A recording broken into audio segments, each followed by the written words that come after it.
les huîtres. Laissez parler les huîtres. Laissez parler les huîtres. 11h midi, c'est le rendez-vous d'Alexandra Jardin. Bonjour Alexandra. Salut Cyril. Comment ça va ? Très bien, et toi ? Ça va parfaitement bien. On est parti donc pour une heure avec toi. Et oui, alors cette semaine justement j'ai choisi un thème qui nous concerne tous, qui est pas super glamour, je vous l'avoue, mais finalement qui est dans notre quotidien tout le temps. Donc on va parler d'ordures, on va parler de déchets, parce que si vous nous aviez suivis à la dernière émission de Laisser parler les huîtres, je vous parlais de cette visite du centre de tri à Mornac en Charente. Et justement la semaine dernière je n'étais pas là parce que je suis allée pour vous à cette visite du centre de tri qui était très intéressante, et je me suis permise d'y aller parce que je sais que cette visite était une fois dans l'année, parce que le centre de tri ferme à cause de travaux cette année exceptionnellement. Donc je me disais que c'était aussi l'occasion pour tous ceux qui n'ont pas pu se rendre à cette visite de le faire pour vous, et donc je vous propose dans cette émission de vous raconter un petit peu cette visite. Alors, tout d'abord, on a commencé la visite avec un petit rendez-vous à 10h sur le parking d'Iléo. C'était très sympa. On avait environ 2h15 de route, donc pour aller à Mornac en Charente. Il y avait à peu près une quinzaine de personnes, d'un peu de tout âge, et j'ai eu l'occasion de les rencontrer chacun. C'est Claude. Marie-Aline. Daniel. Jacques. Yann. Donc, comme vous avez pu l'entendre, il y avait quelques personnes évidemment qui sont à la retraite parce qu'ils ont pu se dégager du temps. Et il y avait aussi en dernier, on a entendu Yann. Yann, c'est un employé que vous avez peut-être déjà croisé, qui travaille aux déchetteries de l'île d'Oléron et qui répare parfois les colonnes d'apport volontaire. Donc peut-être que vous l'avez croisé, et Yann était aussi là comme moi, comme tous ces gens, pour comprendre un peu plus cette histoire du tri. Donc on est parti faire les curieux dans ce centre de tri de Mornac. Donc on parle de poubelles jaunes, bien évidemment. C'est à partir de ce centre de tri de Mornac que les camions sont envoyés jusqu'à l'île d'Oléron pour ramasser nos déchets dans nos poubelles jaunes. Et puis ils sont ramenés ensuite à ce centre de tri qui s'occupe après de classer chaque matière ensemble pour que ce soit ensuite réutilisé, retrié. Donc on a évidemment du plastique, on a de l'aluminium, on a du carton, de petites cartonnettes. Et voilà, globalement, avec différents types de plastique, ça fait déjà pas mal de choses à faire. Et en plus, vous le savez comme moi, de plus en plus, les déchets nous envahissent. À notre époque, je pense qu'on consomme plus que les déchets qu'on consomme. Donc on ne sait pas comment les faire disparaître. Et c'est toujours intéressant de comprendre ce qui se passe une fois que notre poubelle est ramassée, où ça va. Et surtout, qu'est-ce qu'on fait de tout ça ? C'est un sujet qui nous tient tous à cœur. Et justement, j'ai choisi de demander à mes camarades de la journée qu'est-ce qu'ils en pensent des ordures maintenant, et comment surtout c'était à l'époque. On vendait le sable de la dune au Treuil, à la grande plage de Saint-Trojan, Voilà. pour faire des maisons. Et on faisait une tranchée, on vendait le sable et on mettait les poubelles et on poussait un peu la dune dessus. Et on faisait une autre tranchée à côté. Mais avant, il n'y avait pas d'ordures. Moi, je suis né à Doluce. Il n'y avait pas de ramassage d'ordures, mais on n'avait pas d'ordures. Le cochon mangeait tout, les lapins ont donné tout.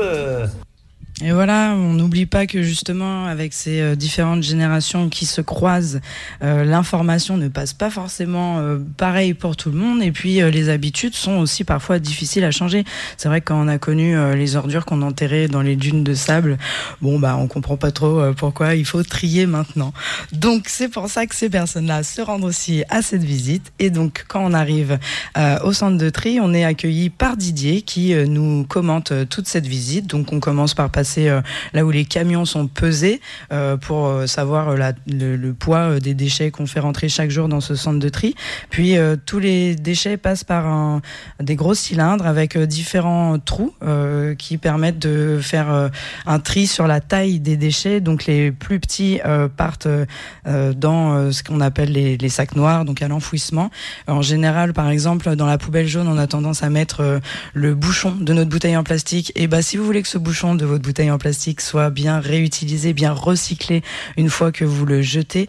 Laissez-le sur la bouteille. Il sera beaucoup plus utilisé parce que si c'est pas le cas, typiquement, ça fait partie des objets qui passent la maille de ce tri à travers ce cylindre et qui ne sont ensuite malheureusement pas recyclés. Donc, on trie les petites matières, les plus grosses matières et on garde les matières qu'on peut recycler. Et ensuite, tout ça arrive sur un grand tapis qui est géré par des humains qui s'occupent de trier justement les différentes matières qu'on peut croiser et qui n'ont rien à faire là, en fait. Mine de rien, on en croise quand même pas mal. On a eu des belles surprises. Je vous en parlerai un petit peu plus tard, mais pour l'instant, j'ai aussi voulu savoir avec tous ceux qui nous accompagnaient, qu'est-ce qui nous motive, qu'est-ce qui les ont motivés à venir visiter ce centre de tri. Pour trier, et puis oui, regarder les nouveautés, et puis ce que j'aime bien, c'est visiter une usine comme ça, par la mécanisation, enfin tout ce qui est, c'est formidable, quoi. Et puis je vais ajouter que ça me fait une sortie. Voilà. Non, c'est pas une contrainte de trier, mais je vois, moi j'en ai vidé une hier soir, elle était pleine. Enfin, je ne l'ai pas vidée, on me l'a ramassée ce matin. Et je la remplis toutes les 3 semaines. Ah ben oui, c'est beaucoup. Pour moi déjà pour mon information personnelle. Ouais. Et savoir ce que je dis aux usagers. Voilà. Et en fait c'est juste la manière de trier. Moi j'étais encore à l'ancienne, j'en avais visité mais c'était un vieux, c'était presque tout à la main. Surtout savoir que je puisse de savoir de quoi je parle et que je ne dise pas de bêtises. Ok. Voilà, surtout ça. C'est un truc qui tient à cœur, ça. Voilà, quand on fait un boulot, ça on dirait de l'aimer au plus haut point, mais au moins quand on sait de quoi on parle, c'est quand même mieux que de dire des bêtises. Là, je suis venu pour voir si ça commençait à changer. Je suis content. J'ai vu que ça commence à changer. Il faut que les industriels absolument changent tout leur comportement. Vous pouvez acheter une salade, vous amenez votre sac, vous le mettez dans votre sac. Bon, vous allez acheter des tomates, vous allez acheter des radis, des choux-fleurs, d'accord. Mais vous ne pouvez pas aller chercher de l'huile. Si, il faut avoir un récipient. Mais quel récipient ? On a des problèmes pour le verre, on a des problèmes pour les plastiques. Donc on le met.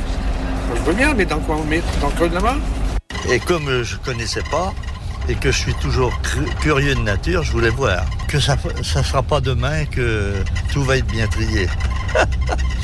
Bon, le centre de tri, alors je dis que c'est très bien, moi, mais on ne pourra jamais arriver à bien trier puisqu'on change toujours la matière première, les flacons, de connaître mieux ce que la communauté de communes fait dans un milieu qui est quand même particulier, d'une grande qualité, tel que celui qu'on connaît, le milieu naturel, écologique, enfin tout cet écosystème qu'on a à l'île d'Oléron, de se dire il faut aussi contribuer à le protéger parce qu'il est menacé et faire un petit geste, c'est pas tout transformer, mais si tout le monde fait des petits gestes et on voit bien, franchement j'étais écœurée de tout ce que j'ai vu défiler sur les tapis de tri qui viennent des poubelles jaunes, les gens font n'importe quoi, il y a vraiment, c'est dommage. C'est quoi qui vous a le plus marqué ?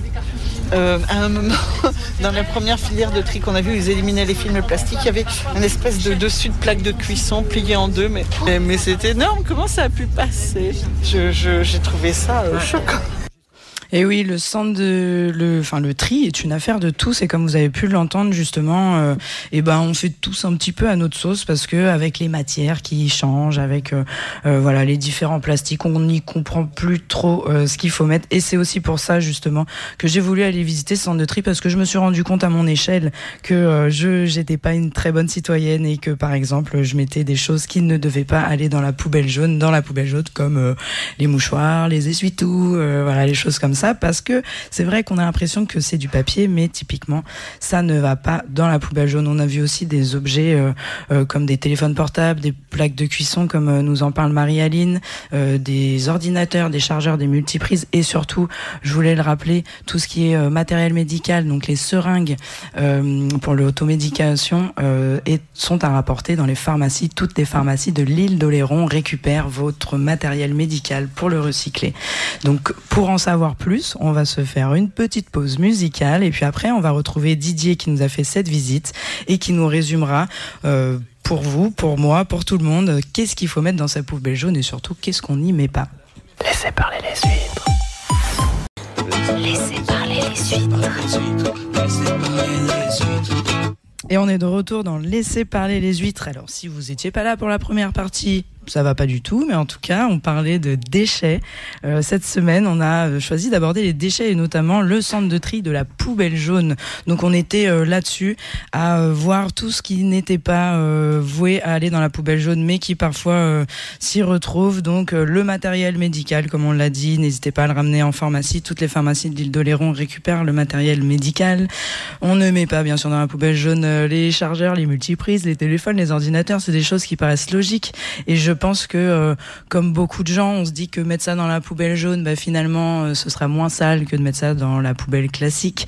Et donc, ça pourrait être réutilisé. Mais non, parce qu'en fait, ça fait du travail en plus pour les gens qui sont dans ces centres de tri et qui trient nos déchets, vos déchets, nos erreurs. Donc, si on fait tous un tout petit peu plus attention, et au final, je pense qu'on s'en sortira peut-être un petit peu mieux. Et justement, comme je vous avais dit, nous avons suivi toute cette visite accompagnée de Didier, qui par habitude fait plutôt des visites à des scolaires parce que on sensibilise les enfants dans les écoles, et ce qui est très bien. Mais c'est vrai que quand on n'est plus à l'école et qu'on n'a pas eu la chance d'avoir ces sensibilisations, on est passé à côté de quelques informations, comme moi et comme tous ces gens avec qui j'étais dans cette visite du centre de tri. Donc je suis allée demander à Didier de nous rappeler ce qu'il faut mettre dans cette poubelle jaune et ce qu'il ne faut pas y mettre. Et on l'écoute tout de suite. Dans le sac jaune, on met tout ce qui est emballage, plastique, papier, carton. Plus les papiers d'écriture dont on a parlé tout à l'heure. Donc comme je dis aux écoliers, aux collégiens, vos cahiers par exemple, à la fin de l'année, vous êtes bien content de vous en débarrasser, mais mettez-les au sac jaune, au moins ils seront recyclés, y compris s'il y a une spirale en métal, ça leur pose pas de problème aux papeteries. Voilà, et ce qu'on n'y met pas, c'est tout le reste. Tout ce que l'on peut mettre au composteur, tout ce qui est biodéchets, évidemment que ça ne va pas dans le sac jaune, mais il vaut mieux le préciser parce qu'on en trouve ici.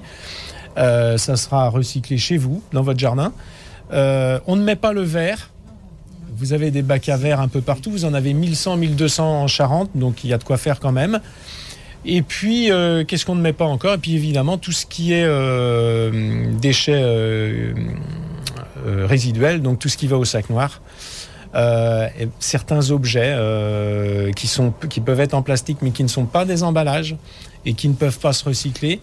Et puis on a parlé d'échanges, par exemple tout ce qui est change hygiénique et tout qui va encore au sac noir. Alors on essaye de mettre des alternatives et de participer à ça, parce que du coup si vous enlevez tout ce qui peut être recyclé, potentiellement recyclé du sac noir, on se rend compte que on le diminue énormément. À l'heure actuelle, c'est 60 000 tonnes que l'on enfouit. Je parle juste des sacs noirs des ménages, parce que sinon, c'est même près de 100 000 tonnes. Mais 60 000 tonnes de sacs noirs qu'on enfouit tous les ans. Si on était parfait au niveau de la valorisation de nos déchets, on pourrait tomber facilement à, je vais dire, 20 000 tonnes assez rapidement, quoi. Donc c'est vrai qu'éviter d'enterrer 40 000 tonnes, ça serait déjà pas mal, sachant que, je vous rappelle, c'est 59 € la tonne enfouie. Donc je suis pas très bon en maths, mais je pense que ça peut être parlant. Et si on a un doute justement sur la matière à mettre dans une poubelle jaune, qu'est-ce qu'on fait ? Alors sur le site de Qualitum notamment, vous avez une petite barre de recherche où vous tapez votre déchet et cela vous amène directement sur l'exutoire, donc que ce soit sac jaune, noir, déchetterie, ce genre de choses. Et oui, vous l'avez bien entendu, Didier nous rappelle justement ce qu'il faut mettre et ce qu'il faut pas mettre dans cette poubelle. Donc c'est l'effort de tout le monde au quotidien de réfléchir à cet acte, parce que comme je vous l'ai dit, donc derrière ce centre de tri, il y a des machines, bien évidemment, mais il y a aussi surtout des humains qui toute la journée trient tous ces déchets et qui doivent évidemment faire face à parfois des surprises. Donc on n'oublie pas ces humains. Si vous avez un doute sur les déchets à trier, la communauté de communes donne aussi un petit guide qui peut vous aider en cas de doute. Et de toute façon, ce qu'on ne sait pas trier en général, on va souvent à la déchetterie parce que c'est souvent là qui finit. Et justement, dans ce centre de tri, ils avaient un joli musée des horreurs qu'ils ont pu trouver. Et je vais vous en citer 2-3 pour vous dire à quel point parfois l'humain fait des choses bizarres. Ils ont retrouvé des boules de pétanque, une boule de bowling. Ils voient parfois des fusées de détresse et des feux d'artifice. Alors ça, il faut vraiment éviter de la mettre dans la poubelle jaune parce qu'il y a des risques d'incendie assez forts derrière. Ils ont vu des armes à feu, ils ont vu, comme je vous ai dit, des téléphones, des ordinateurs. On ne met pas non plus les cartouches d'imprimante, on ne met pas, ça peut paraître évident, mais les filtres à huile, les batteries de voiture, tout ce genre d'objets, tout ça va en déchetterie. Et par contre, on met, contre toute attente, je pense, dans l'imaginaire de tout le monde, on peut mettre les bombes à aérosol si elles sont bien vides, donc les bombes de peinture, les déodorants, etc. Donc ça, j'espère que vous comme moi, vous allez faire un tout petit peu plus attention, ou en tout cas être un tout petit peu plus vigilant à ce que vous mettez et à penser à ces humains qu'il y a derrière. Donc moi, en tout cas, j'ai bien compris et retenu la leçon de tout ce qui est mouchoir. Donc en fait, il faut différencier les papiers d'hygiène et les papiers d'écriture. Les papiers d'hygiène, on parle de mouchoirs, d'essuie-tout, de coton, de lingettes, quels qu'ils soient. Les papiers d'écriture, on parle bien sûr de tout ce qui est lettres, de tout ce qui est cahier. Comme il l'a dit, on peut mettre le cahier en entier parce que plus la matière est dans son format normal, plus elle sera bien triée. Comme je vous ai dit au début de l'émission, il y a vraiment un tri en fonction de la taille de l'objet, et plus l'objet est petit, plus finalement il ne pourra pas être trié. Donc si vous voulez que votre papier soit trié, on évite de le couper en petits morceaux. Et donc je me suis demandé qu'est-ce que je pouvais faire de tous ces mouchoirs et de tous ces essuie-tout si je ne peux plus les mettre dans ma poubelle jaune. Finalement, est-ce qu'il n'y a pas une autre utilité? Et effectivement, on peut mettre ces mouchoirs et ces essuie-tout au compost. Et comme vous le savez, depuis 2024, les communes en France ont l'obligation de trier ces biodéchets, avec notamment l'aide de composteurs. Donc sur l'île d'Oléron, vous le savez aussi bien que moi, on n'a pas attendu 2024 pour inciter les citoyens à se mettre en place au niveau du compost. Mais j'étais quand même curieuse de savoir, par rapport à mes camarades avec qui j'ai visité le centre de tri, si eux, c'était un peu des bons élèves du compost. Et du coup, je suis allée leur demander, est-ce qu'ils compostent ? Depuis toujours, avant d'habiter en ville, on avait un petit jardin et on compostait déjà. On a 2 composteurs, un qui est en train de se faire, un autre où c'est déjà plus avancé, on laisse encore patienter, puis après on épand notre compost sur nos fleurs. Ça fait peut-être bien 15 ans qu'on fait du compost. Le compost, vous savez où je le mets ? Dans le bois, dans la haie, chez moi. Je balance toutes les épluchures et tout ça. Non, ça j'ai pas. Moi j'ai une cour en dur, donc pour se partager en commune, je fais ça. Non, on ne composte pas, nous. Pourquoi ? On met parce que ça nous plaît pas. Nous on a connu les poules, les vaches, les machins, les cochons. On a connu toute cette merde. On ne veut pas. Et qu'est-ce que vous en faites alors de ces déchets ? Sac noir. Ouais. Oui, je composte, moi. Okay. Mais j'y remène à la commune. 4 jolis composteurs. Partagés, oui. Dans la commune. Mon fils, l'autre jour, il me dit, il faut pas mettre les plures d'orange et de citron. Et donc, voilà, il y a des composteurs partagés, il y a des composteurs individuels, et puis il y a des non-composteurs, comme vous avez pu l'entendre. Donc, c'est un peu comme le tri, hein. C'est l'affaire de tous. Chacun y va avec sa propre tambouille, et puis on essaye de faire ce qu'on peut. Mais justement, moi, j'ai essayé d'en savoir un petit peu plus, parce qu'il y avait des choses que je comprenais pas bien par rapport au compost. Et donc, j'ai choisi d'aller demander directement à la personne qui était le plus à même à me répondre à cette question, c'est-à-dire Marianne, la responsable de l'Écopole. Et donc, je lui ai demandé de répondre à quelques questions sur le compostage et des explications. Alors qu'est-ce qu'on met dans un composteur ? Donc on peut y mettre toutes les épluchures, donc tous les déchets de préparation de repas, mais aussi tous les déchets restes de repas, les retours d'assiette, donc du riz, des pâtes, même des petits morceaux de viande, des croûtes de fromage. On peut y mettre du thé, du café, même avec leurs propres sachets, parce que maintenant les sachets sont compostables dans la majeure partie des cas. Globalement tous même. On peut y mettre des os aussi, on peut y mettre des crustacés, donc, puisqu'ils se décomposent très bien. Mais pour tous ces déchets-là, il faut impérativement, en fait, dans tous les cas, ne pas les laisser sur la surface.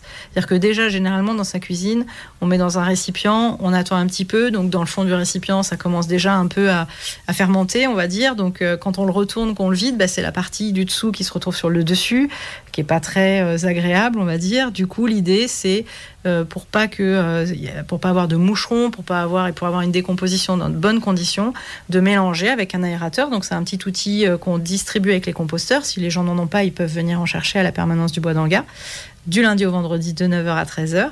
Et du coup, il faut mélanger tout ce qui est déposé dans le composteur. L'idéal, c'est de mettre quelques coups d'aérateur pour bien mélanger, remuer en fait la matière, et ça va permettre en fait que les déchets se retrouvent à l'intérieur du compost et tout de suite montent en température et se décomposent de manière de la bonne manière, plutôt que de générer des nuisances avec des odeurs ou des moucherons.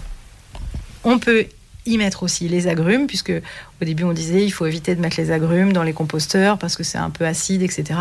Donc ça, pas du tout, c'est une fausse idée. Maintenant on a aussi plus d'expérience sur le compostage, on sait ce qui fonctionne et ce qui fonctionne pas, donc on peut mettre les agrumes dans le composteur sans souci. Alors, tout ce qui est textile sanitaire, donc qui ne sont pas à mettre dans le bac jaune, puisque ils ne sont pas recyclables au même type que les papiers fibreux. Du coup, tous les essuie-tout, les mouchoirs en papier, les serviettes en papier, on peut les mettre dans le composteur. Ça permet en plus d'apporter un peu de matière carbonée et d'absorber un peu l'humidité du composteur et d'équilibrer un peu à l'intérieur du composteur. Donc, il ne faut pas hésiter à les mettre. Ils se décomposent très très bien. Pareil pour les personnes qui ont beaucoup de litière animale. Alors, faut qu'elle soit végétale, parce que la litière minérale, ça ne se composte pas. Donc, la litière minérale n'a qu'un seul endroit où elle peut être jetée, c'est dans la poubelle ordure ménagère, malheureusement, parce qu'elle n'est pas du tout valorisable.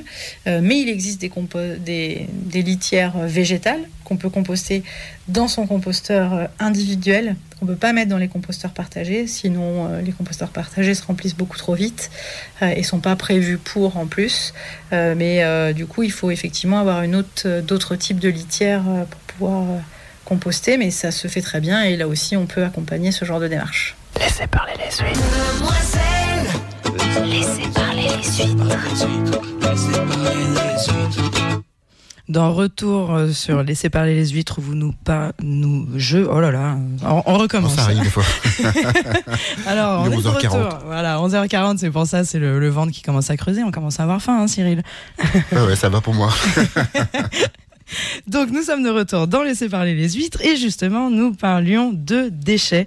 Donc cette visite du centre de tri s'inscrit toujours d'ailleurs dans un programme intitulé Les rendez-vous du tourisme durable qui est mis en place par l'Office du tourisme Marennes-Oléron avec le soutien de la région Nouvelle-Aquitaine, et ces rendez-vous ont lieu de mars jusqu'à juin avec différents sujets abordés, donc le tri, l'eau, la biodiversité. Par exemple, ce matin il y avait une sortie avec l'ONF à propos de l'histoire de la forêt domaniale et les actions que l'ONF propose. Vous pouvez retrouver toutes les journées de ce programme sur le site de l'Office du tourisme de Marennes-Oléron. Du coup, on entendait juste avant la pub Marianne de l'Écopole qui nous expliquait un petit peu ces histoires de compost.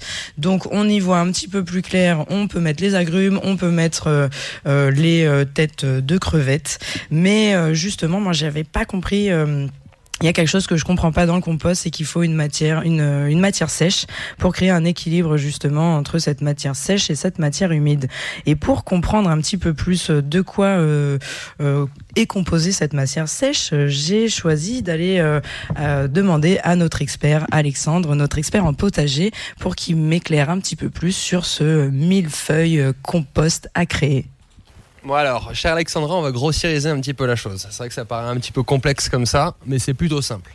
Ce qu'il faut considérer, c'est déjà tout ce qui va sortir de la maison, de la cuisine. Ça va être de la matière, qui est pas sèche, la matière qui est encore pleine de vie, pleine de vitamines, de plein de choses comme ça, pleine d'azote. Cette matière, elle va très bien se décomposer toute seule, mais elle va trop bien se décomposer toute seule. C'est-à-dire qu'elle va tellement bien se décomposer qu'elle va macérer. Elle va macérer, elle va très vite disparaître, elle va donner zéro énergie, même créer beaucoup de bactéries, pas forcément des bonnes. Et pour qu'elle ait une belle décomposition, cette matière, et pour qu'elle donne quelque chose surtout, alors d'une, cet enrichissement qu'elle va apporter par sa décomposition, mais aussi une structure, la structure du compost, de l'humus, comme tu peux le voir dans les composts bien réalisés, il va falloir cet échange, cet équilibre fait avec la matière dite sèche, cette matière qui n'est plus verte quelque part. On pourrait grossiériser ça comme ça. Cette matière qui a perdu une bonne partie de ses éléments et qui n'a plus aujourd'hui qui a en tout cas besoin d'azote, de justement cette matière plus humide pour se décomposer. Et cet équilibre, il va se faire grossièrement, on va dire 2 tiers, 1 tiers, c'est-à-dire 2 tiers de matière mouillée, c'est-à-dire 2 tiers de tonte par exemple, avec 1 tiers de 2 tiers de tonte ou alors de déchets ménagers, avec 1 tiers de matière sèche. Donc ça peut être des feuilles mortes, ça peut être du broyat. Première petite chose très simple qui est largement possible de faire, c'est juste passer dans une jardinerie et aller récupérer une botte de paille. Une petite botte de paille, ça coûte moins de 10 € et ça vous en fera largement suffisamment pour composter tous vos déchets à l'année.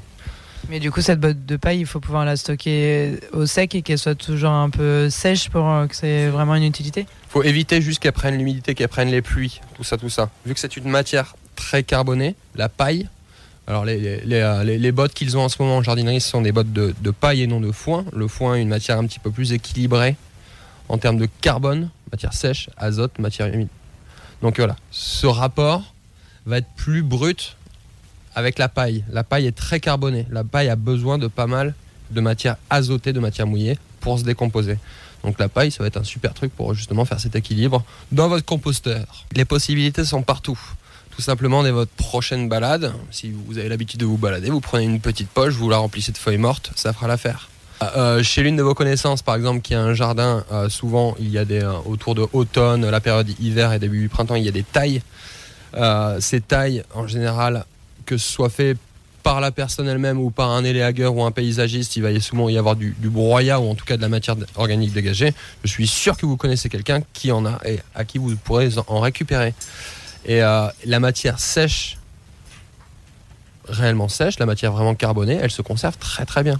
Donc vous pouvez la garder dans un sac, dans une poche à la maison, tant qu'elle n'est pas en trop grande quantité, elle n'aura pas de montée de température. Voilà, mais il faut que ce soit de la matière sèche.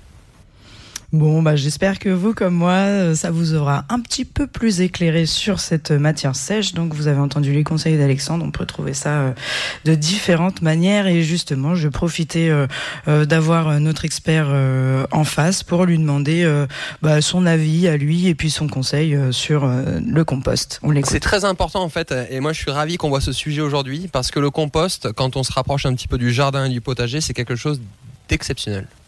C'est une expérience, il y a une initiation, on n'est pas forcément bon en compost dès le début, mais quand on a une vraie belle matière qui en ressort, c'est extraordinaire pour le pratiquant et pour son potager, parce que l'énergie qui va être apportée, tant l'énergie chimique qui va nourrir les plantes, mais aussi l'énergie structurelle qui va permettre d'améliorer votre sol et donner de la bonne nourriture à votre sol, nourrir toute la vie qu'il contient, ça va être exceptionnel. Et quand ça va traverser vos yeux et votre ressenti, que ce soit par l'odeur ou par les résultats, vous ne le regretterez pas.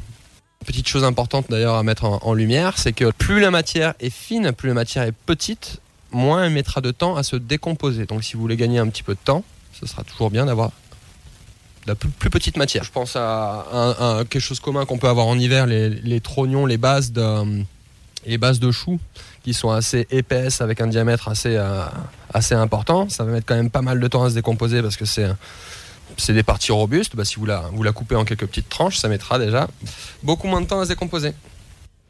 Et voilà, maintenant vous savez tout, vous avez toutes les réponses à peut-être toutes vos questions. Donc il ne vous reste plus qu'à aller chercher votre composteur, comme nous l'a dit Marianne, à la permanence du Bois d'Anga, et ou de faire appel à un maître composteur si vous voulez que quelqu'un vienne directement chez vous pour vous aider par rapport à votre situation. Donc n'hésitez pas, ils sont à votre disposition. C'est un service gratuit proposé par la communauté de communes. Voilà, n'hésitez pas. Donc j'espère que comme moi, ça vous aura quand même éclairé, motivé à commencer son compost, surtout que les beaux jours arrivent, donc ça donne envie de passer un peu plus de temps au jardin. Et justement, on retrouvera la semaine prochaine Alexandre qui nous aiguillera sur comment démarrer son potager parce que le printemps arrive et qu'il va être temps de s'y mettre. Et d'ailleurs, si vous aussi vous voulez qu'on aborde des sujets qui vous tiennent à cœur sur l'île d'Oléron ou si vous avez quelque chose à partager qui concerne l'île d'Oléron, bien sûr, parce qu'on est dans Laisser parler les huîtres, n'hésitez pas à écrire à l'adresse email de l'émission, soit laisser parler les huîtres, donc laisser avec un Z, parler avec un ER, les huîtres au pluriel, @gmail.com. Laissez parler les huîtres, @gmail.com si vous voulez que j'aille enquêter pour vous sur des sujets que vous n'avez pas encore compris. Et justement, j'en ai profité, j'avais Marianne, donc la responsable de l'écopole, au micro de Laissez parler les huîtres, et j'en ai profité pour lui poser d'autres questions que vous m'avez posées lors de nos rencontres dans la rue, et notamment pourquoi les bacs à marée aux abords des plages sont en place que l'hiver et pas l'été. On se demande où va le plastique en mer, et où va le plastique l'été, justement, est-ce qu'il y en a moins et pourquoi il n'y a pas ces bacs à marée? On écoute Marianne. Alors sur les bacs à marée, il y a beaucoup de gens qui nous font les remarques comme quoi on retire les bacs à marée l'été. Alors c'est pas on préférerait vraiment les laisser parce que c'est déjà très fastidieux de les mettre et de les enlever parce que ce sont des équipements assez lourds. Donc l'équipe de l'entreprise qui assure le nettoyage des plages toute l'année en fait fait ce travail de les retirer. Malheureusement on n'a pas le choix de les retirer parce qu'arrivé à les saisons estivales où on n'a plus la plage, c'est plus un lieu seulement de promenade, c'est un lieu de vie finalement, et du coup on se retrouve avec énormément de déchets et avec des personnes qui mettent des déchets dans les bacs à marée, mais qui sont pas des déchets issus de l'échouage, qui sont des déchets finalement de production. Donc quand on a des sacs à crottes, quand on a des couches, quand on a des déchets de pique-nique, arrivé en fait au mois d'avril, les bacs qui sont remplis de ces déchets-là. Et du coup, l'entreprise qui ramasse, c'est une entreprise qui est pour le nettoyage des plages, donc qui ramasse à la main. Donc elle peut pas en fait se permettre de ramasser des ordures ménagères à la main, c'est pas son travail. C'est pas la même chose que de ramasser des poubelles que nous en plus on met dans des conteneurs qu'on ramasse avec des camions spécialisés. Donc c'est pas du tout le même métier, c'est pas du tout les mêmes contraintes, c'est pas les mêmes normes non plus. Donc en fait, si les bacs à marée ils étaient utilisés à bon escient, on pourrait les laisser toute l'année, mais globalement, c'est malheureusement pas comme ça que ça se passe. Les plages sont trop fréquentées pour en fait qu'on puisse les laisser toute l'année. Des fois, on essaye, on pousse, on va jusqu'à la fin des vacances d'avril et à chaque fois, on le regrette parce qu'en fait, du coup, l'entreprise ramasse énormément de déchets. Peu importe le positionnement des bacs, on a essayé plusieurs choses. Malheureusement, ça fonctionne pas. Donc, on les laisse l'hiver et on est content de constater qu'il y a plein de gens qui participent au nettoyage volontaire et qui ramènent des choses entre les marées.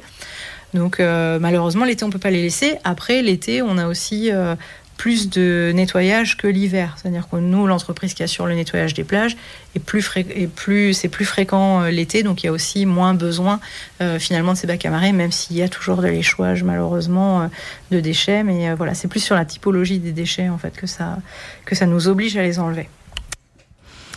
Donc j'espère que Marianne aura répondu à vos questions sur l'histoire des bacs à marée, qui est finalement plutôt intéressante et qu'on ne comprend pas si on ne pose pas la question. Et j'en ai profité parce que vous avez bien compris, j'adore poser des questions. Donc j'en ai profité. On parle de déchets. Vous comme moi, vous avez sûrement vu ça ou vous vous êtes retrouvés face à cette situation l'été sur Oléron. On passe à beaucoup plus d'humains sur cette île et forcément par conséquent les poubelles sont aussi le sujet d'actualité de l'été et on retrouve souvent des touristes un peu coincés parce qu'ils se retrouvent devant les colonnes d'apport volontaire avec un code et ils n'ont pas de code et puis ils savent pas trop pourquoi, comment il y a un code, comment faire, comment ne pas faire. Donc ça a été une grande question. C'est une question que vous êtes nombreux justement à poser. Pourquoi il y a un code, comment on fait si on n'a pas de code pour avoir un code, comment on fait si on est de passage sur l'île d'Oléron pour jeter ses déchets. Et justement Marianne nous répond à cette question.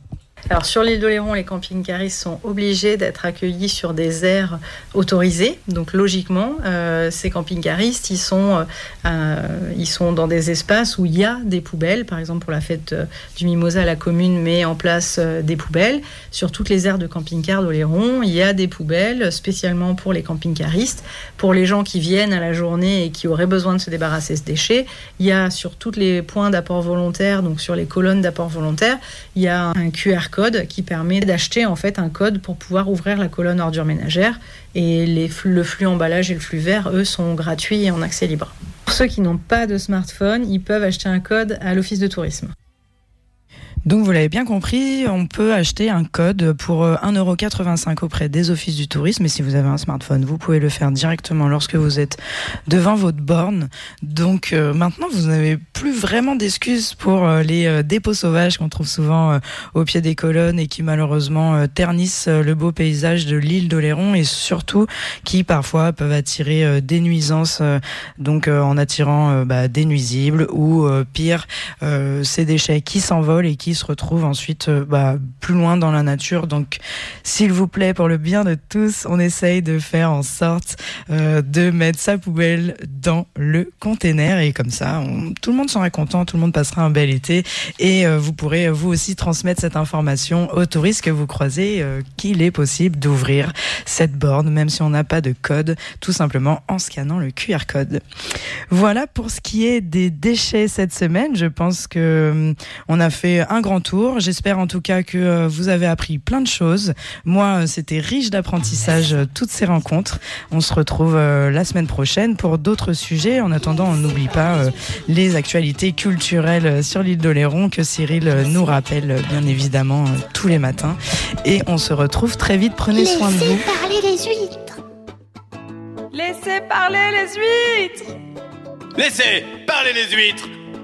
Laissez parler les huîtres. Laissez parler les huîtres.